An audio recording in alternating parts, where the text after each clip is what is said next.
The Wealth Builder's Journey, From Zero to Financial Freedom. Introduction. Your starting point matters less than your direction. Welcome to your wealth building journey. If you're starting from zero, you're not alone. Most of the world's self-made millionaires began exactly where you are now, with little to no money, but with something far more valuable: the decision to change their financial future. This audiobook is your roadmap. It won't promise overnight riches or secret formulas.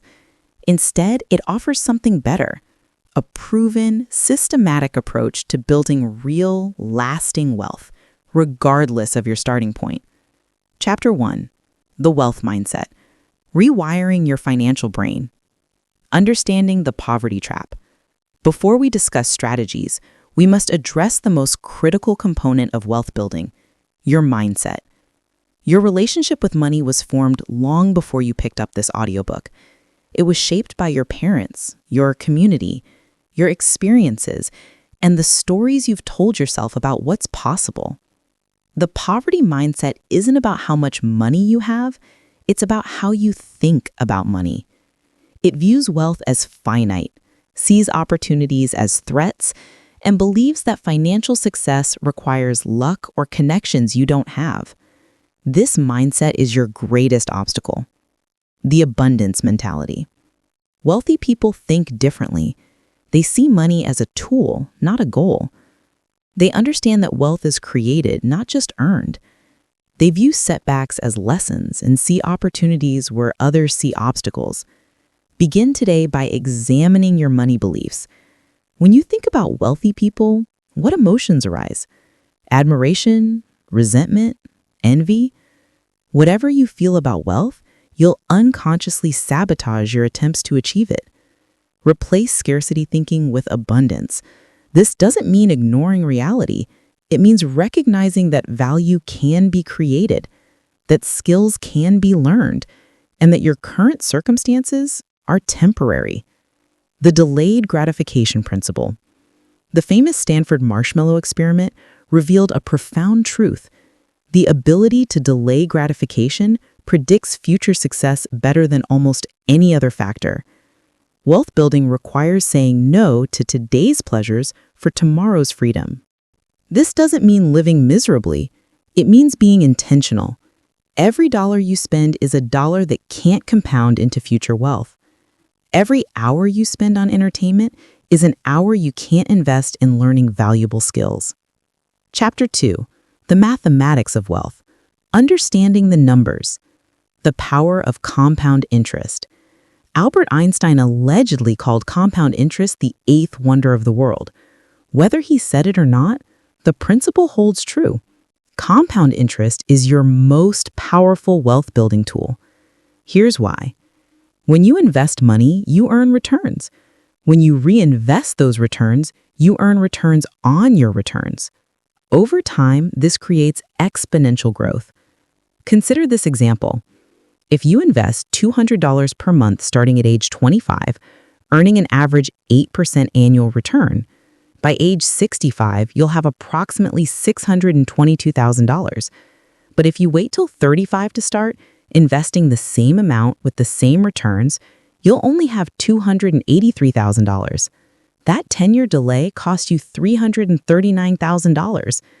Time is your greatest asset when you're starting from zero. The earlier you begin, the less money you need to invest to reach your goals. The wealth formula. Wealth building follows a simple formula. Income minus expenses equals savings. Savings times investment returns times time equals wealth. This means you have 3 levers to pull. 1, increase your income. 2, decrease your expenses. 3, improve your investment returns. Most people focus exclusively on earning more, but the wealthy optimize all 3 simultaneously. Understanding your numbers. You cannot build wealth without knowing your numbers. Track every dollar. Know exactly how much you earn, spend, save, and invest. This isn't about restriction. It's about consciousness. Use apps, spreadsheets, or pen and paper. The tool doesn't matter. What matters is developing an intimate understanding of your cash flow. Most people are unconscious spenders, wondering each month where their money went. You must become a conscious allocator. Chapter 3. Emergency Foundation. Building your financial base. Why you need an emergency fund first.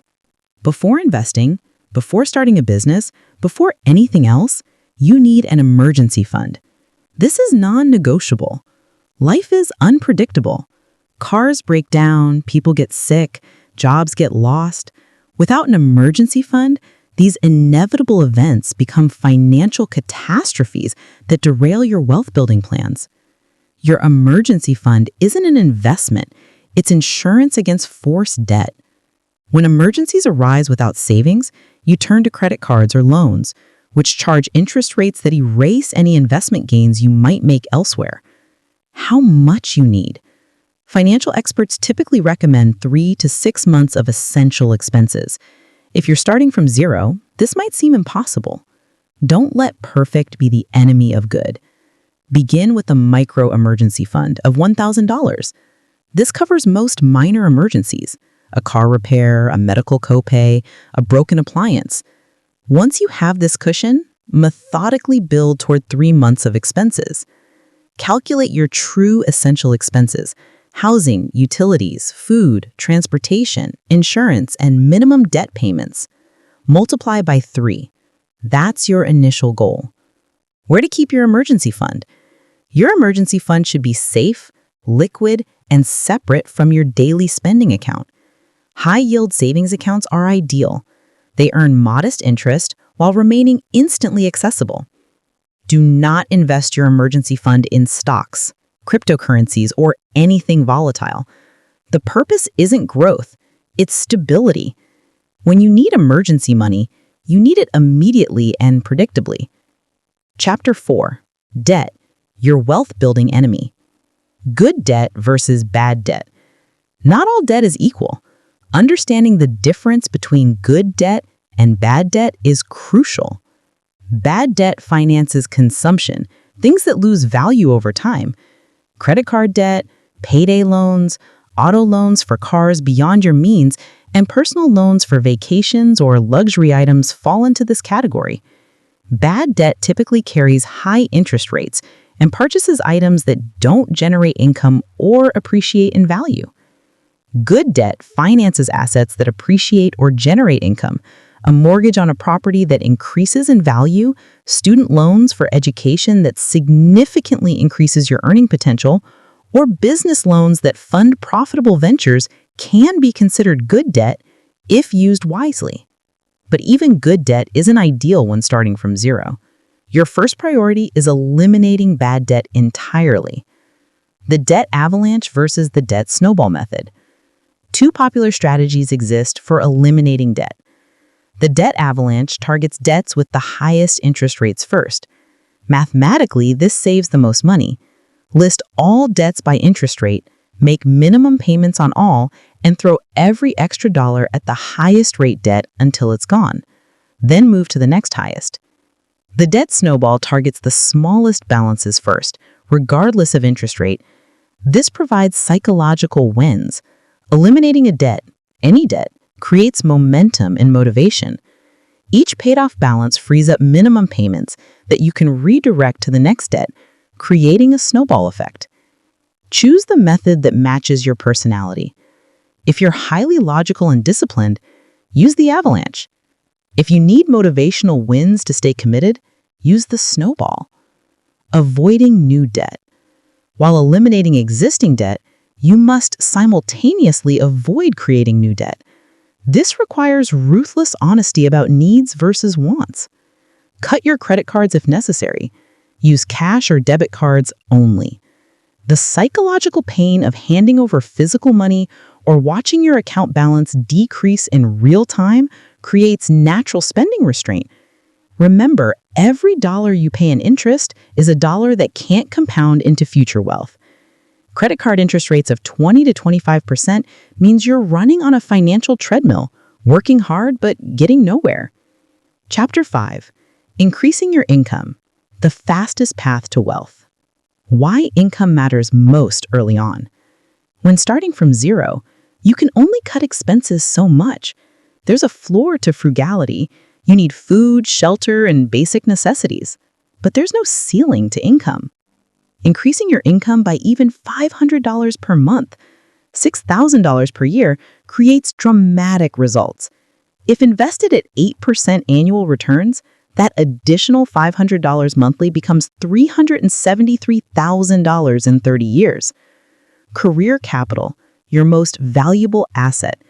Your ability to generate income is your greatest asset. Warren Buffett famously said, "The best investment you can make is in yourself." When starting from zero, you must obsessively develop valuable skills. Career capital is the combination of skills, knowledge, reputation, and relationships that make you valuable in the marketplace. Building career capital requires intentional effort.